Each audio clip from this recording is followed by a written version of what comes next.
Welcome to the Poisoner's Cabinet. I'm Sinead. And I'm Nick. And this is your weekly podcast exploring the lives of the great poisoners, macabre murders and captivating crimes from across the centuries, and creating curious cocktails inspired by the tales that we tell. And it's episode 179. Yes, it is. Oh, yawning there. Beg your pardon. Caught me in a yawn. No. I'm enthusiastic and ready to go. My house is very warm. It is. It's warm and toasty, and I'm sleepy now. Yeah, I'm sorry that it creates the nice snuggly atmosphere. Got a nice cocktail, and it's warm, and it's like, there's a sofa over there. Yeah. And there's also fuzzy kittens running around. You're making me record stuff. You can go and sit on the sofa with a cocktail with the fuzzy kittens afterwards. Yay. Yay! It's lovely. Yawning, coughing, It's going well. happening It's going to us? well. Oh, the various gods. So close to 180. Yes. So close to episode 180. Hooray. Oh, yeah. We're waiting for, exciting celebrations. I don't know what happens then. Big cake. Do we get a cake? Oh, can we have a cake? I Maybe think we so. should. Well, we might have stuff to celebrate next week for 180. Yeah, cake. We're going to celebrate cake next Celebrate week. cake. The 180 caking of cakes. We're going to make 180 cakes. No, I'm not going to make 180 cakes. We're going to eat 180 cakes. Oh, okay. That's quite a good challenge, actually. Yeah, absolutely. Could go round the patisseries of Canterbury Yes. and say, people, we demand cake. We demand Stop cakes. yelling at us to leave. Demand 180 of your finest cakes. Finest, tiniest cakes. Well, tune in next week, people. It's be- going to be a riot of It's cake. going to be great. End badly. That gives me a thought, actually. If we did cakes next week, we could do Marie Antoinette, couldn't we? Oh. Oh, see? Oh. Content. There you go. There's your story. Oh. And I'll bring you a cake. Oh, secret ingredients cake. Well, that's all to look forward to next week. But now we're in the here and now. Well, none of that'll happen. None of that will happen. How are you anyway, Nick? I'm now thinking about cake. Can you deliver cake? Yes, of course you can. Right, well, that's me sorted out for the next You've half done hour. this before. Do you realise that? What, deliver cake? You've gotten fixated with the idea of cake and then literally picked up your phone while we're recording to try and deliver a cake to your face. And now he's putting his phone down sheepishly like, no, that didn't happen. No. And I said at the time, go ahead. And then you got bored of typing halfway through. Yeah, I got halfway through cake and got bored. You did. Oh, it's too many letters. Maybe you were trying to go, deliver me your croque en bouche. Delivery driver balancing that. Like, Nick Gordon I'm has not a spoken. fan of a profiterole. Are you not a fan I'm of not profiterole? bothered by a profiterole. I'm with you. I can take them or leave them. I have to say. I'm with you on it. It's I don't want to say it's a bit basic. Have you ever tried to make one? Those croque en bouche, bit fucking basic, isn't it? A croque en bouche has got the spun caramel on Yeah. it and is all towering. Whereas Shoe pastry, bit fucking basic. yeah, I immediately backtrack there. I've never made a shoe in my life. I think it's important that I try next week. Yeah, basic bitch stuff, those profiteroles. We've established a lot in a very short amount of time on this Yes. podcast, but you're well otherwise. Yes, apparently. Any poisonings this week? No. No? It's gone far so quick this week. This week has zipped by. Like lightning. So there's not then. been time to poison people. No, God, no. You're a No. busy man. Indeed, there's stuff going on. Stuff going on. Constant stuff. Yeah. Stuff. And not a poisoning amongst it. You need to hire an assistant. Oh, wouldn't that be nice? Just for poisoning people? Well, yeah. Oh, they can't do other things. Well, what do you want the assistant to do? Well, we get the right way episodes. They can't record the Like, episodes. maybe cocktails. I can do everything else. You can get an assistant if you want. Hooray! Sinead said I could. It's the next Patreon tier. Who wants to be our assistant? Pay to be our assistant. Get What? Nick an assistant. I'll just be running you errands to get cake. Pretty much. So now if I had an assistant, I thought about cake, I said, go and get me cake. And then within 10 minutes, someone would be feeding me cake. And in 5 years' time, a book would come out akin to Devil Wears Prada, where they detail the abuse suffered. Oh, it's like all the Robert De Niro stuff going on at the moment. What's happening there? Oh, his assistant is suing him for being unreasonable and making crazy demands and things. Oh my God, I love that so much. I've not seen this in the news. I live for assistants dishing the dirt on their So like celebrity at one employers. point, he sort of phoned her at like 2 a.m. and demanded she go to Nobu and get a martini. Stuff like that. She had to go and pick it up and bring it to his apartment and give it, and then leave. If you had an assistant, Nick, that's exactly what would be happening. Yeah, absolutely. You're going to get one for yourself while you're waiting. Oh yeah, just Uber Cabs. it. Good. Well, that's what Nick is looking for that's in what I assistant. need. That's what's going on. Answers on a postcard. Well, speaking of hiring assistants to fetch us cake and making unreasonable demands of them at 2 a.m, I think it is time for us to thank our delicious Patreon subscribers. Every new patron, my assistant is one step closer. Absolutely, yeah. And I think some of our patrons would do us an errand every now and then. you would exploit that 100%. Exploit seems so harsh a word. Encourage. Encourage, gently. Exploit is an ugly phrase. But it's true. But it's not what we would say. Doctor have been there. Anyway, thank you. Thank you. To Cara. To Nikki Scott Finnegan. And to Beth Kettler. Thank you, you delicious, sexy Patreon subscribers. You're very beautiful, very, very sexy. Marvellous. Oh, we had fun on Patreon this week.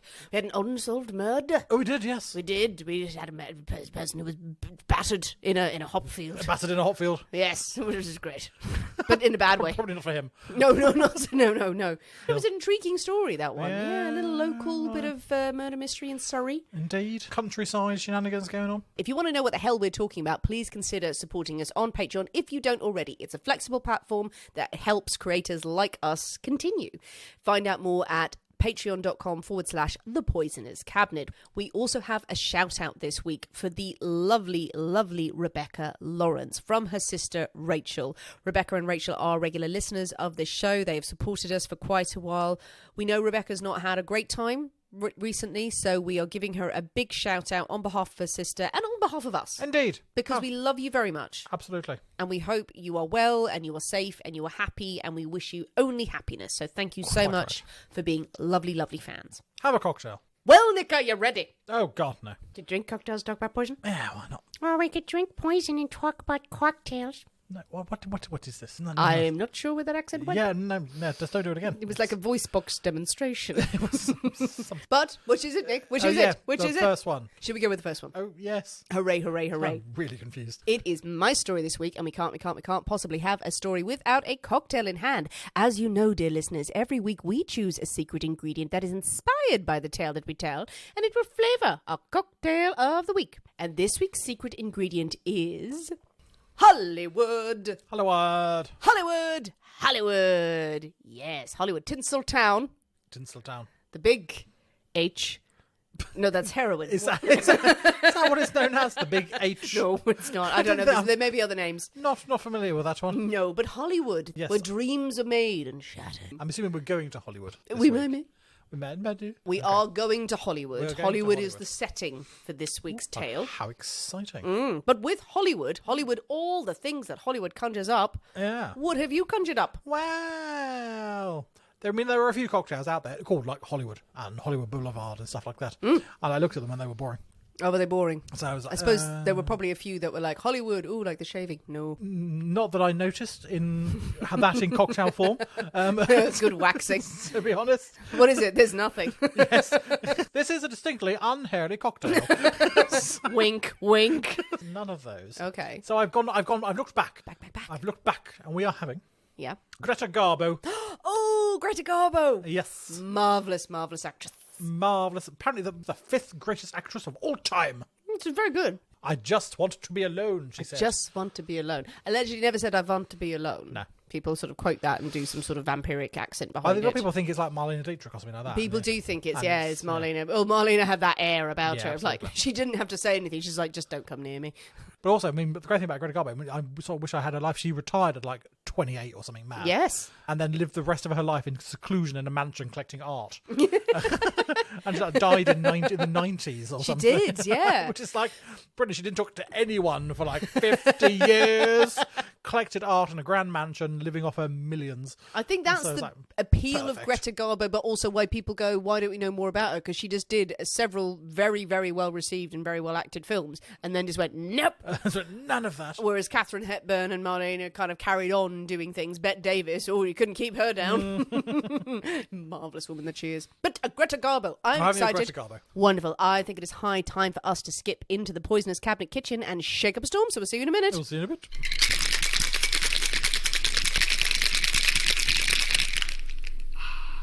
And we're back. Hello. So, Nick, the Greta Garbo. The Greta. Oh, it's so elegant. Now, it's very pale. Yes, After indeed. a run of brown and yellowy and amber and coloured drinks, we have something very, very pale.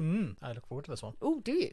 Now, I know one of the ingredients because you've yelled at me for the last 5 minutes. Yes. But we'll come to that, shall we? Okay, should we just dive in? Let's give it a go. Cheers. Merry Christmas. Merry Christmas. Okay. Ooh, okay. That's good.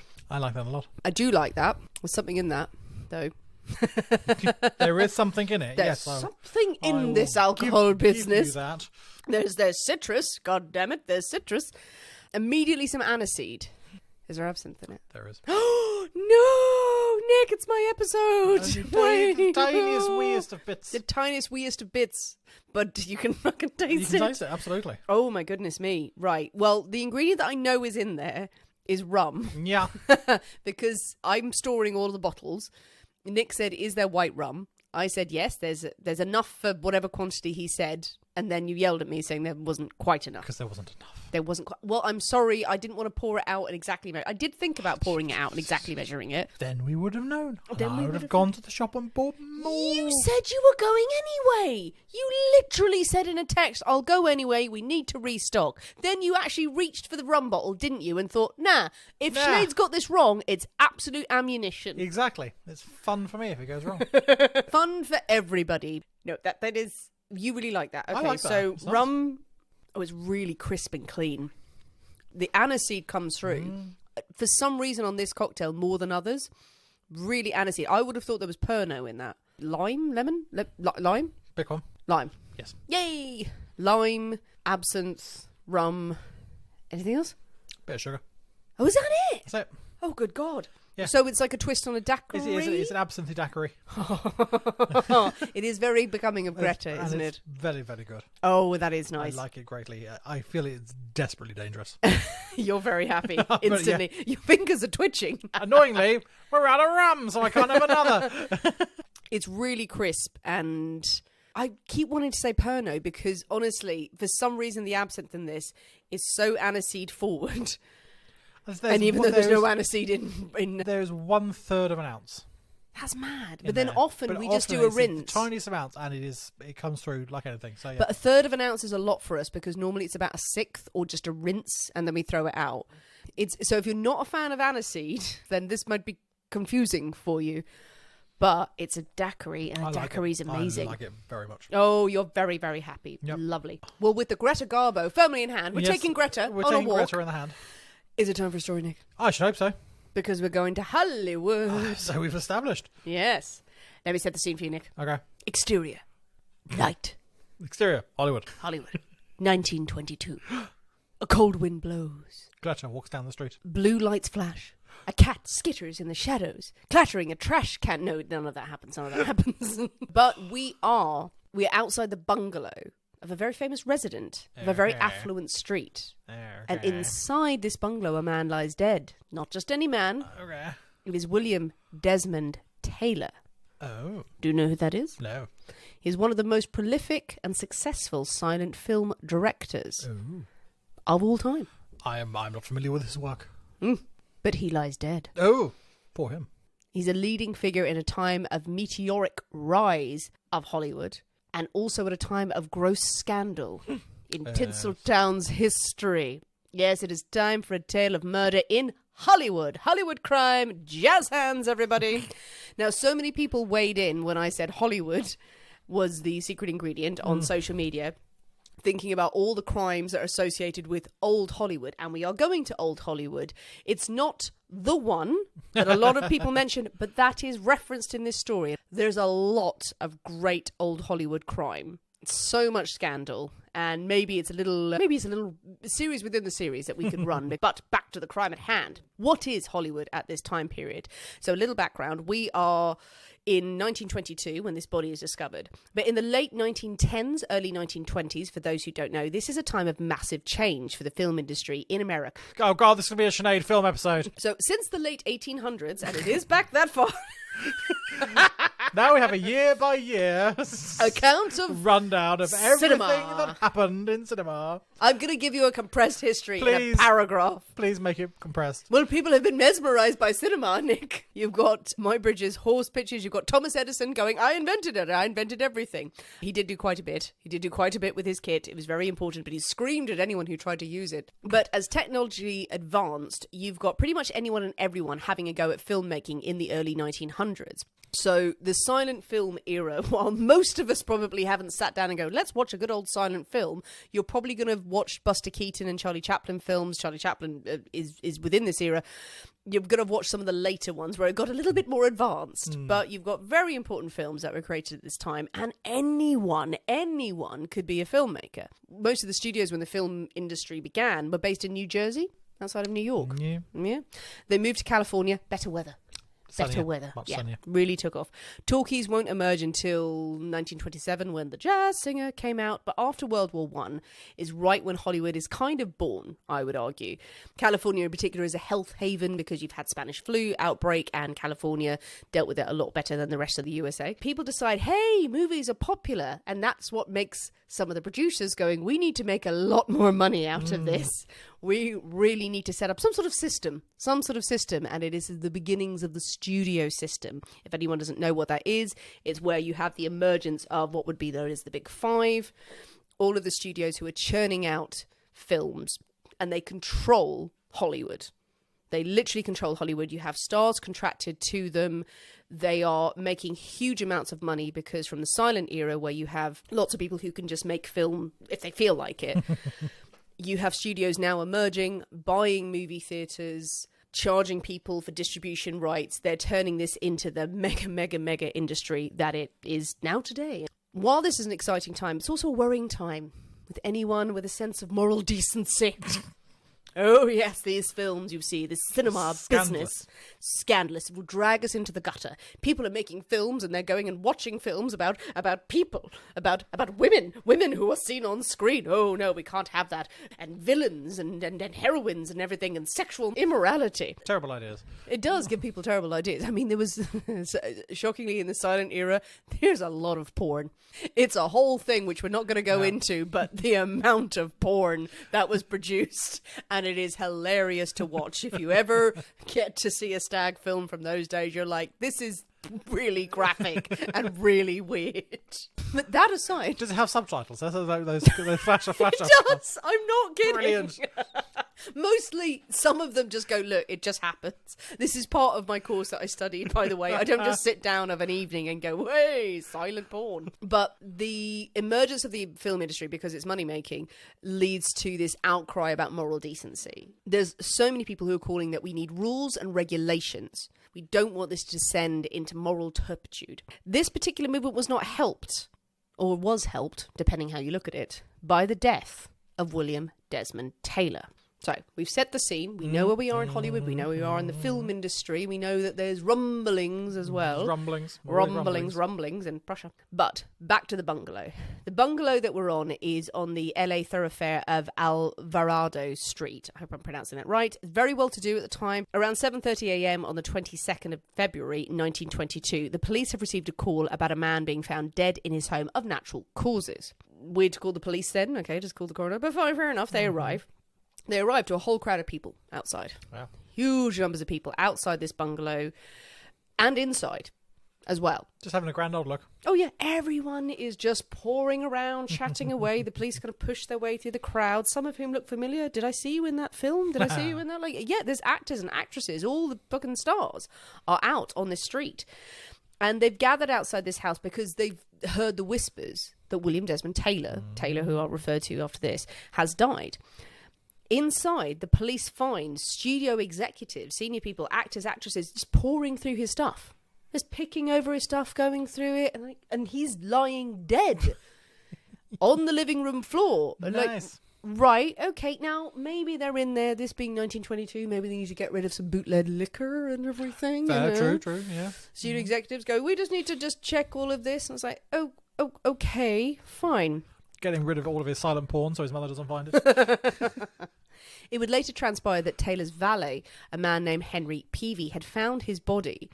At first thought he was asleep and then called the authorities when he realised he was dead. I say called the authorities.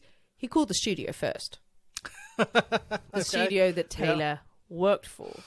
And then the authorities have arrived around about 12 hours later. Nice. While everyone's having a bit of a party in the house, just picking over things. So the detectives are scratching their heads going, okay, natural causes? Who decided that? I played a doctor once on a film. The people gathered go, don't you worry. We had a guy here earlier who said he was definitely a doctor. Worked for the studio, for the famous Players Lasky Studios, which would later become Paramount. And he was there and he could see instantly that this was a stomach hemorrhage. Good for him. Right. Good to have such a knowledgeable man on hand. Good. Is he here? Can we talk to him? No, he left. He left. Do you know what he looks like? No. No. Did he examine the body? No. No. Anyone get his name? No. When the coroner arrives, he goes, I'm going to maybe check the body. Fine. Take a peek. Okay, stomach hemorrhage. Turn him over. Yeah, he's been shot in the back. And his stomach hemorrhaged. Well, it missed his stomach, weirdly. Okay. Yeah, the trajectory of the bullet was actually a very low down point where the exit wound is through his neck. That's it's a very weird trajectory. Someone lying on the floor. Potentially crouched down. Yeah. Or someone very, very, very small. Very small. Very small, which will play. Some people have theories about that, which it's weird. The man has been shot. There's a bullet still in there. Oh, right, everyone says. I imagine there's someone with a bag of chips in the kitchen just going, oh, no, that sucks. He was shot. Yeah, I just take all of his cheese. The bullet entered through the stomach, exit through the neck. So someone has been crouching down, lying down when he shot him. That's an odd angle. It's a very odd angle. The police examine the body, shoving people out of the way as they go. They find many of his possessions are still in place. His wallet was there containing $78. $78 in 1922. Sum, yeah. A cigarette case, of silver cigarette case. He had rings on, diamond rings and gold rings. Not touched. A pocket watch, a locket. There was some money that was said to have disappeared from the house, but there's enough that's been left where they go, this couldn't have been robbery. And if it was a robbery, it was a bad one. It wasn't very good. He had been killed the night before, as I'd said, and lain there until his valet found him, and then still the call had not come until the studio had really poured through things. So who was William Desmond Taylor, really? And who would want him dead?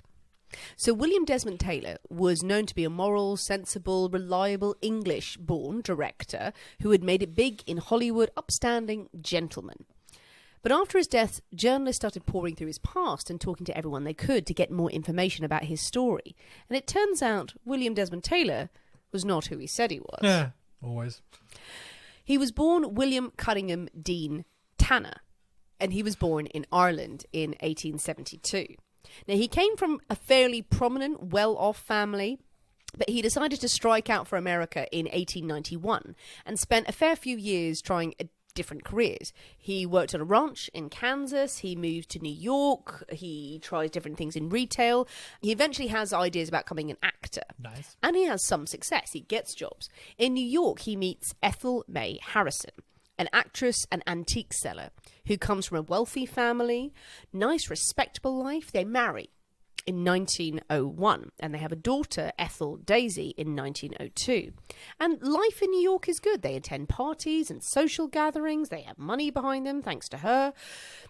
Taylor likes a drink, and he appears to be carrying on with people outside of his marriage. Ladies, some would say. Others would say other things. Okay. But it's all in the best possible taste. Absolutely. Yeah. But then he decides married life is not for him. He's going to quit. Not just quit, just move across the country. Just run. In 1908, he goes out for lunch and never comes back. Oh. Abandons his family and disappears. Oh, that's good.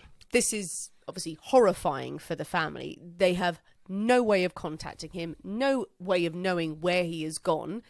Has disappeared completely. She's convinced he has amnesia, apparently. So he must have just had a depressive spell and he's walked off and he'll come back. No, he doesn't. He travels around the USA and Canada as an actor, a ranch hand, a gold prospector. At one point he tries, before eventually landing in Hollywood with designs of becoming an actor on the big screen, but also a film producer. Film producing is the cash cow of the time. And by now, he is known as William Desmond Taylor, as an Englishman, not an Irishman, who has just come over to start his career in the film industry. Now, he acted in a few films before turning his hand to directing, and he started churning out numerous films that were hits, eventually ending up working for the studio that would later become Paramount. It's the easiest way of describing it because their names are many, many and complicated.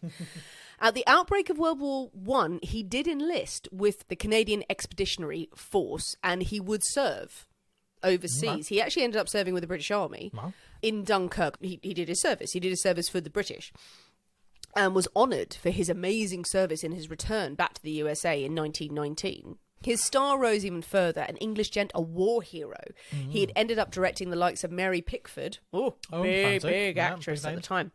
And he directed the films Huckleberry Finn, Tom Sawyer, Anne of Green Gables. And he worked a lot with his engaging young protege, Mary Miles Minter, a beautiful teenage actress, blonde, beautiful. Oh, God, quite the ingenue.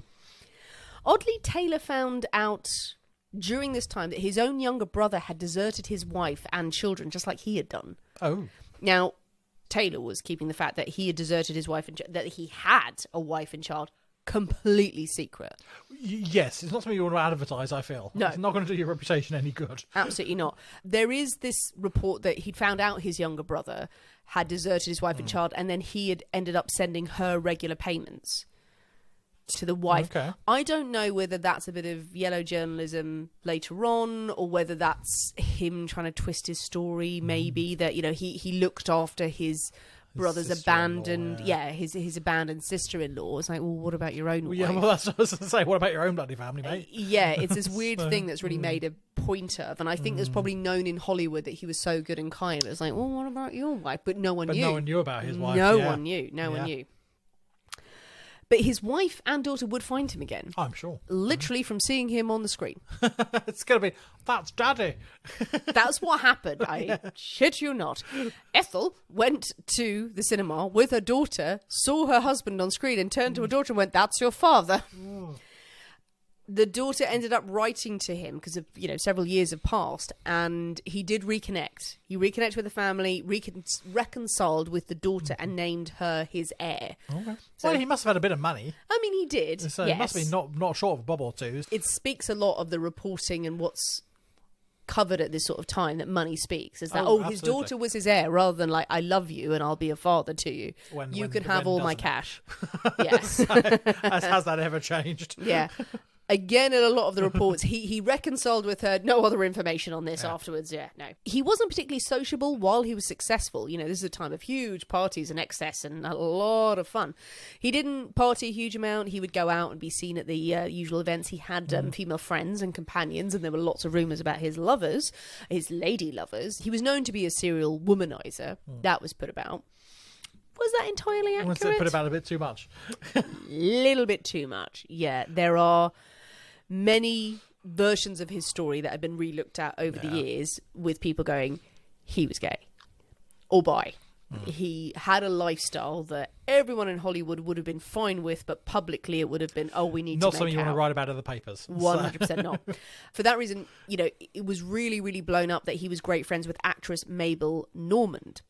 So she was a very successful actress at the time, a comedian. Worked with her many times. She was also a co-star of a certain other actor who was also involved in a scandal, but I will reference that person in a moment. But she and Taylor was said and written about they had to be lovers because they were so close. They were definitely very, very close pals. Very, very good friends. The trouble with Mabel is that she had a drug habit. Yeah, as many people would have done. You know, Hollywood rife with drugs back then and today. Riddled it was. Riddled.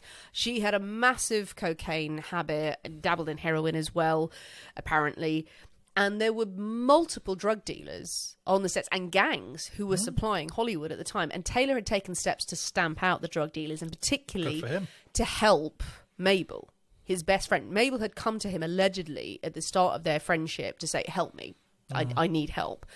And he had not only helped her, but he had taken great steps to go, no drugs on set, no one comes anywhere near any of my films. So he'd made a very big show of this. And he'd also offered to give federal agents evidence about Mabel's suppliers, allegedly. So that's not a good sign. He was also reportedly very close to his ingenue, Mary Miles Minter. She was 18 and he was 49 at the time of his death. So there were lots of stories and rumours about his closeness with his little ingenue.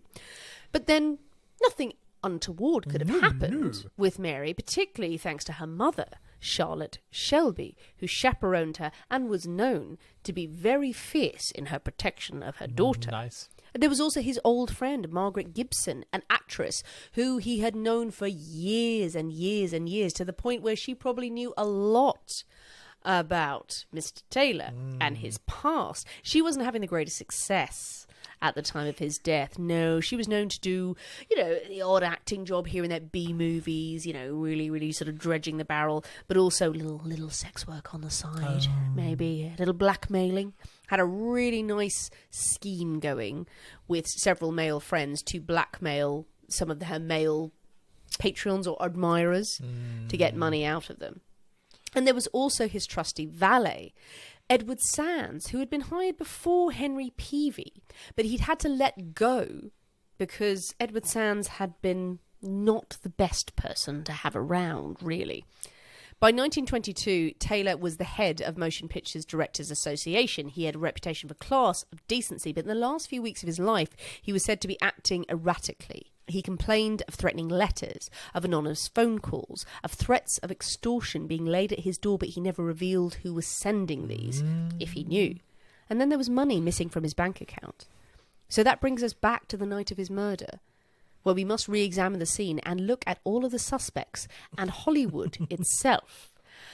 And I think that's time for a drink. I think it is. It's so dramatic. Nick, we have our drinks. We do. We're back on Back the in Hollywood. evening of the 1st of February, the night before the body is discovered. Ooh.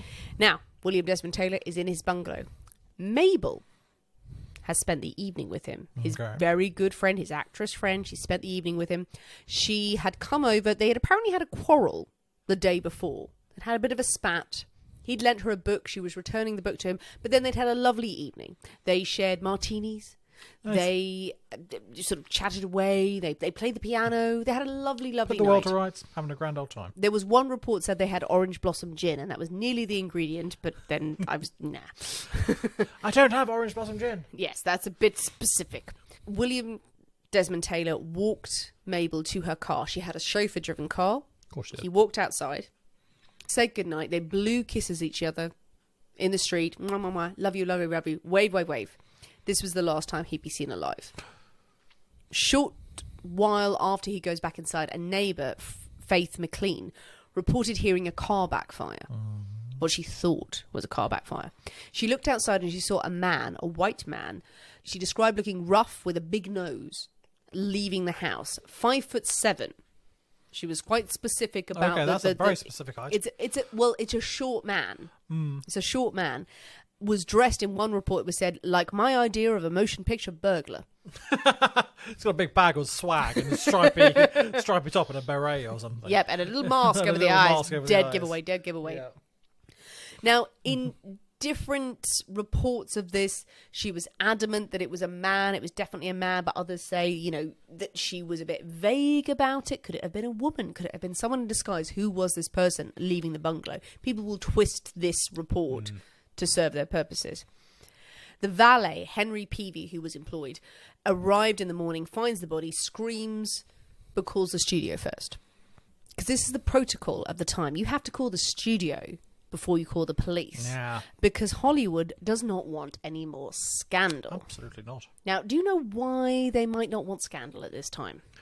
Well, I suppose they're probably trying to get funding. People are trying to sell their pictures, and they don't want people reading the papers about all the debauchery going on. It's going to put people off.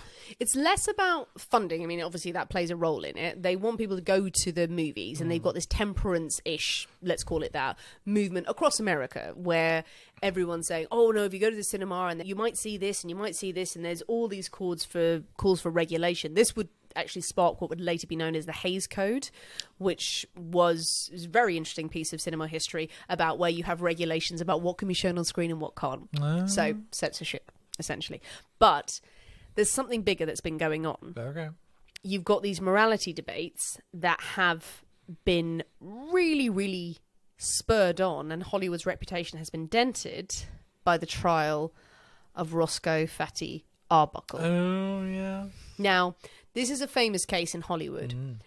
And could be one we could delve into on indeed. Patreon, I feel. It's a very interesting one. It's not a particularly pleasant story, and it's more complicated than people think because there's so many legends around the trial of Fatty Arbuckle. Fatty Arbuckle, very, very quick summary. Silent movie, actor, comedian, incredibly successful. Oh, God, yeah. Yeah, huge. Huge. Absolutely Massive. huge.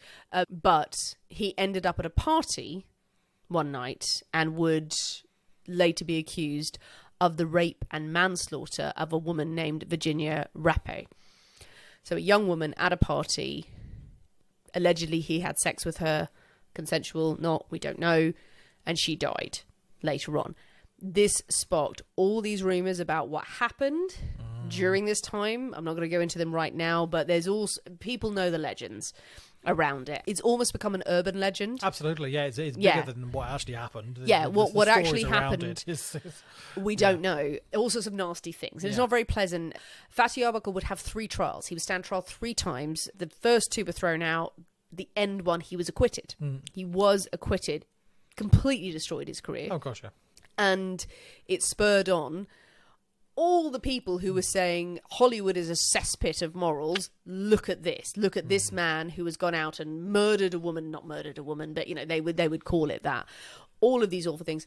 So the studios can't take any more scandal. They know that all of their stars and all of their directors and all their studio executives are out taking cocaine and they're partying and they're drinking and having sex with everyone. It's a wonderful, wonderful place, but we don't want people to know about Don't it. know about it. That's the thing. Exactly. So this is another example. If Taylor has been killed in some sort of scandalous sex debauchery, whatever has been going on, it's another example of why Hollywood belongs in the gutter and it will impact income. So that's why the studio executives are called first to get over there and go, right, clear the booze away. Has he been breaking prohibition laws? Has he been stockpiling any porn that we need to know about? Does he have letters? I mean, they are tampering with evidence. It would be convenient to think that the studios knew who killed Taylor and there had to be a massive cover-up because it was someone really famous. They're just over there not giving the slightest shit about his life or the authorities or the judicial process, and they're just trying to clear anything away that might look incriminating. So, studios aside, and Hollywood having to answer for this, we must now come to the suspects. So the people closest to Taylor, who could have killed him? The closest people to him were his valets, as I've mentioned. You have Henry Peavy, but I also reference Edward Sands, his ex-valet. Now, he had worked for Taylor as a cook and a valet and a chauffeur for about 7 months in 1920 to 21. He was born in America, but he spoke famously with a fake Cockney accent. Nice. Everyone no loves a reason. fake Cockney accent. Yep. People questioned it a lot, and he just stuck to it. Well, it's something different, isn't it? It's going to set you apart from the crowd. As a crazy person, As a yes. crazy person, but apart from the crowd. People will remember you. Yes. They'll also remember him for his multiple convictions for embezzlement, forgery. Yeah. He was a deserter from the army as well. So not great, not Less great. good, yeah. Taylor took a holiday in the summer of 1921. He'd gone to Europe. Edward Sands was responsible for looking after his house.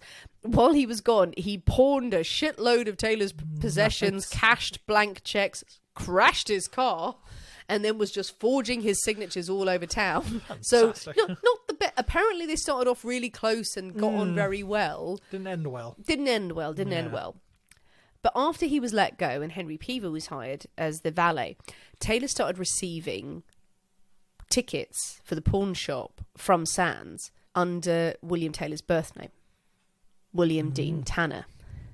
So Edward Sands seemed to be going, I know who you really are. So maybe you need to be paying me some money. Taylor apparently found on his porch cigarette butts that Edward Sands would smoke. He had phone calls during the night where people would hang up. He was being harassed, and a lot of people thought that Edward Sands was now targeting him for money, using what he had gleaned about his past, going through all of his personal belongings. He's going to have the ideal opportunity to go through all his paperwork and everything he's got and find out his deepest secrets. And I mean, so a valet as well is I suppose it's a position of trust. You would talk about things and what have you, and so he must know everything about this man's life. And is now using it against him. And just before Taylor died, money had disappeared from his account. It's a very strange situation. Interestingly enough, Sands, he was never sought for the crime because he disappeared. He disappeared off the face of the earth. One reason to try and find someone, I feel. You mean he's vanished? Oh, well, it can't be him. We shan't bother seeking him. The number of people who are pursued in this case is shockingly low, as in 0. Pretty much. There's vague questionings going on, but Edward Sands would seem like a prime suspect, but he was never really pursued. He moved next door. No, apparently. So we can't find him. He went over there a little. He sidestepped to the left. We can't find him. No, apparently he had another job. He clocked into that job that morning, and then he was just never seen again. He completely vanished off the face of the earth, and no one could find him. No one knew about him. No one was ever able to trace him.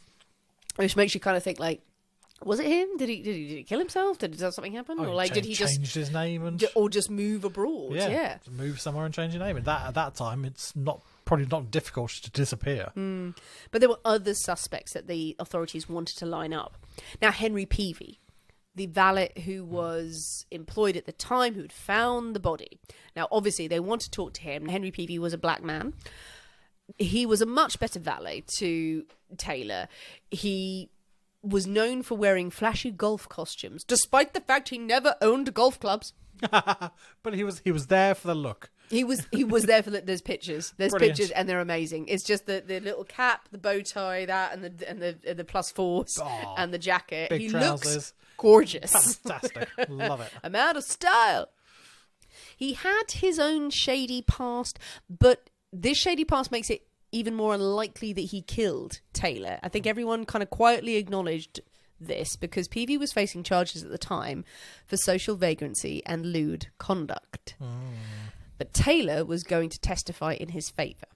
Yeah, you don't want to kill the man who's, going to keep you out of jail or something. Exactly. So, yeah. Taylor was going to support him, going to be the upstanding member of society to say he would never do this. Now, what these charges were in relation to, we don't know. People have drawn conclusions. Of course they have. And we'll leave that there. But there's no real reason that he would kill the person who's going to try and clear his name. But there is a funny story, and this comes from the great book about this case, Robert Giroux's book in 1990, about how a journalist thought that Peavy was the killer and had a really interesting way of trying to get him to admit to the crime. So I'm going to take this is taken from the book here. Even though the police decided after severe questioning that Peavy was not the murderer, Hollywood correspondent of the New York Daily News, Floribel Muir, came to a private conclusion that Peavy was the murderer. Muir thought she could engineer a scoop by tricking Peavy into confession. I'm going to use the language that is used here. She knew from the movies that black people of colour, were deathly afraid of ghosts. Right, yes. With the help of 2 Confederates, Frank Carson and Al Wineshank, she offered Peavy $10 if he would identify Taylor's grave in the Hollywood Park Cemetery, which he already had visited. Wineshank had gone there ahead with a white sheet, and Muir and Carson drove Peavy to the site. Wineshank, who came from a tough section of Chicago and spoke with the accents of a hoodlum, loomed up in the sheet and cried out, "I'm the ghost of William Desmond Taylor. You murdered me. Confess, Peavy." Henry laughed out loud, then cursed them roundly. Unfortunately for Muir, she was unaware that Taylor had a distinctive British accent. Right, okay. So the guy jumped out in an American accent going, "I'm the ghost of..." It's like, no, you're not. No, you're not. You're not British. You're really not. Fun story there. Peavy always believed it was Mabel, though. He always said it was Mabel because he'd seen them the night together. He didn't trust her. He's like, Mabel, it must be her. So let's come to the women in Taylor's lives. Mabel Normand. We've heard about her. Great actress, drug addict. Her dear friend has died. Her picture was in the locket that was found on his body. She apparently wrote lots of letters to him that she was quite keen to get back from the bungalow. The police never had her as a serious suspect, but could it have been one of her dealers? Well, if he was, keeping the studio clear of All the gangs. Of all the gangs and things, and threatening to go to the authorities with things he knew. Yep. Then yes, that seems reasonable. Being very vocal about it and sort of mounting campaigns about cracking down on these drug gangs. So could it have been a gang hit, as it were? Mabel apparently went into deep mourning after his death. Her own career declined.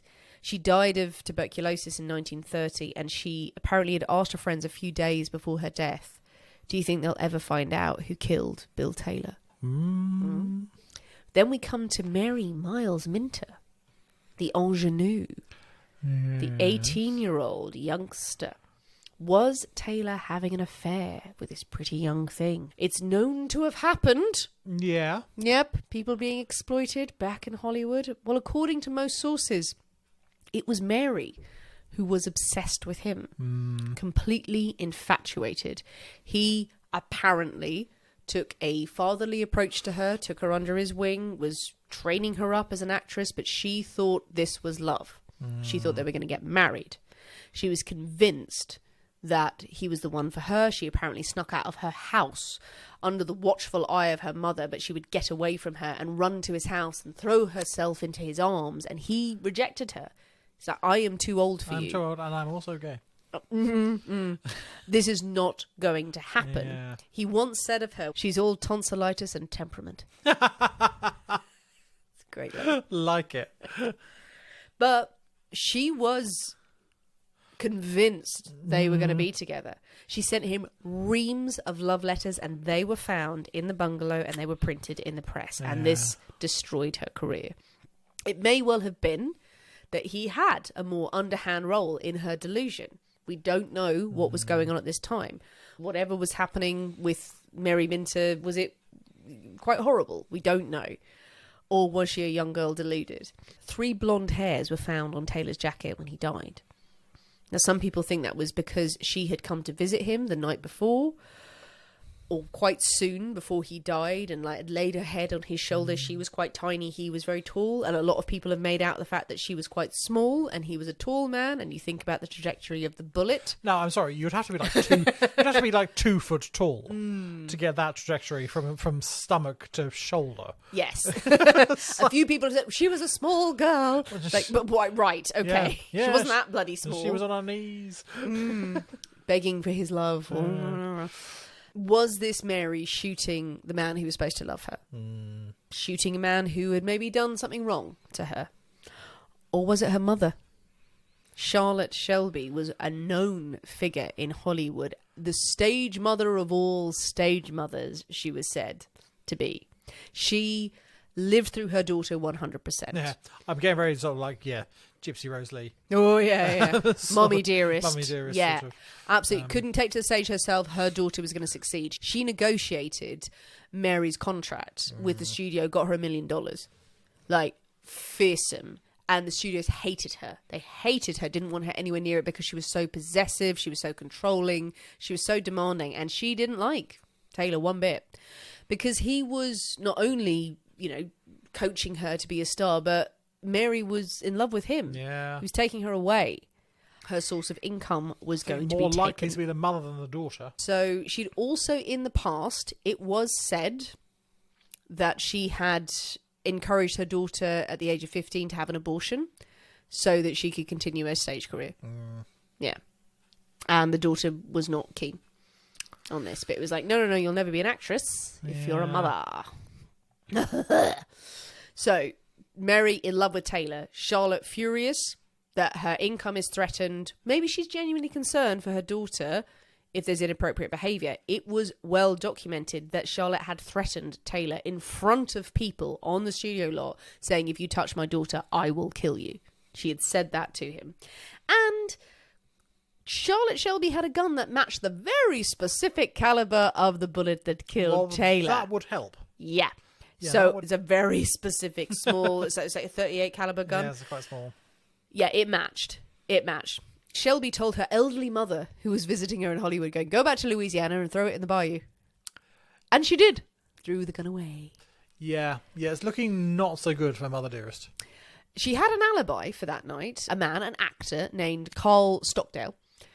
Carl Stockdale was also paid $200 a month for the rest of his life by Charlotte Shelby, allegedly.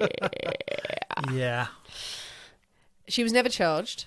Her not. daughter and her would battle for the rest of her life. At one point, the daughter would sue her mother. They would later reconcile. Mary Mars Minter, her reputation, as I said, was completely tarnished because of the love letters she sent Taylor, because, of course, a young woman can't fall in love and can't be professing her love for an older man, and her involvement in this scandal, she really wasn't hired much. She made a few more films, ended up marrying a businessman, lived quiet life, died in 1984, aged 82. Apparently, she gave an interview around 1970, and Mary Minter described going to see Taylor's body in the morgue, and she insisted that the morticians take her blood as a blood transfusion to bring him back to life. This is well documented. Yeah. That she was just like, no. And she called Taylor her mate for the rest of her life. The last of the suspects is Margaret Gibson, as I mentioned before, the old friend, the B-movie actress, but who had a shady sideline in blackmailing people. She knew plenty of people who would blackmail and do worse for money. Now, she had been arrested multiple times. She would go on to be arrested multiple times through her career. Her career was completely on the skids at the time of Taylor's death, but then suddenly she managed to obtain a large amount of money and then was cast in a film by the same studio that Taylor worked for. And that doesn't just happen. Suddenly she got her in. Yeah. Was she the one blackmailing him? But then, if you're successfully blackmailing someone, don't kill them. If this person is giving you money or giving you opportunities or giving you work for whatever information you have, then don't kill them. Yeah. Make the most of it.